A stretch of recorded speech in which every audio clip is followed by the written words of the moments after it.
के सुता के राजा ऊपर से डाली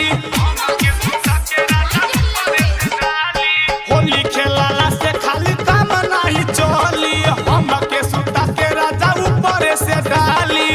घोड़ा तू पूरा बल्टी राजा जी आवाला हंगा उठा के रंगवा डाला राजा जी आवाला हंगा उठा के रंगवा डाला राजा जी